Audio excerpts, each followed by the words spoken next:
Call the member for Eden Monaro.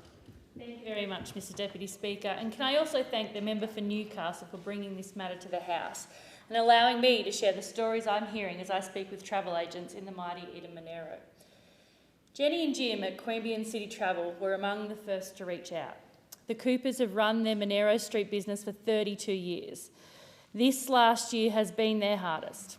They are determined to survive the challenges and continue to employ staff, serve their clients and continue to contribute to the community. They are grateful for the government support they have received to date, including JobKeeper. But as Jenny told me, we need it till the end of the year. With just a couple of weeks left before JobKeeper runs out, Jenny and Jim have been waiting, hoping the government would hear the calls of their industry and do the right thing. The Morrison government keeps making the right sounds, but sadly for Jenny and Jim and many of their friends in the industry, they have failed to deliver.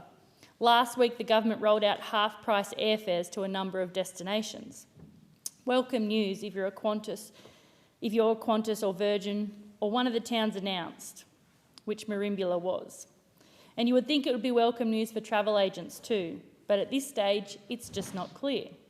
Right now, Jenny and Jim are waiting and hoping that the cheaper tickets can be purchased through travel agents. Jenny's real fear right now is that tickets can only be booked online via an airline's website. Surely local travel agents won't be left out and left behind. But you can't be sure when it comes to this government because they are all photo op and no follow-up. For the last 12 months, travel agents have been chasing refunds for their clients. Their businesses have been in complete reverse, chasing thousands of dollars in refunds and being charged an admin fee for the privilege. And this government has left them scratching their heads, unsure of their future. The stress and pressure placed on local travel agents in this area is echoed right around the place. Lisa at Summerland Travel in Merimbula has had to close her shopfront. Lisa says having to close our shopfront after 38 years and operate remotely was not an easy decision, but it's the reality of the situation facing travel agents.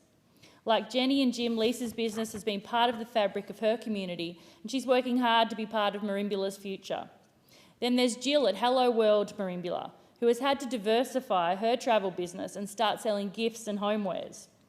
Sadly, Mary at Twofold Travel in Eden didn't make it and has had to close the doors on her travel agency. Mr Deputy Speaker, the fear is many others will have to do the same thing. I meet regularly with chambers of commerce, people who work across a range of businesses and industries. Whether it's the Tumut Chamber, the Yash Chamber or the Jindabyne Chamber, the message is the same. They cannot afford to lose good businesses or good business people. And that's what's at risk if the Morrison government doesn't extend JobKeeper beyond the end of this month. The fact that we're talking about it now, at this late stage, at a minute to midnight, is just cruel. It's cruel to the people who have been part of their local business communities for decades. These people deserve our support, but instead, they are feeling disrespected and ignored. A recent survey by the Australian Federation of Travel Agents makes it clear. Close to 1 in 3 businesses will shut if the JobKeeper wage subsidy is not extended beyond March 28. More than half of the 1,500 respondents were unsure about their business future. And Mr Deputy Speaker, on this day especially, when thousands of women gathered on the lawn in front of this place, can I say in a loud and very clear voice, women make up 80% of the travel agent workforce.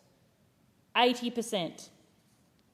The sector's decline is having a disproportionate impact on female employment. The Prime Minister missed an opportunity today to change his rhetoric on fairness and justice for women. As March 28 looms, he faces another line in the sand. Strong communities and strong businesses need a plan. They need the confidence that flows from a government that is listening, seeking advice and making plans to help them survive and thrive. Jenny and Jim don't feel like this government is doing any of that. In fact, they are frightened about what will happen to the people in the industry they love and have helped shape. In the meantime, they will keep seeking the refunds their clients deserve because that is the right thing to do. The big question is, will this government do the right thing and back these businesses and the 40,000 families they support? Extend JobKeeper, especially in our tourism industry, especially to our travel agents. Do it now. It's the right thing to do.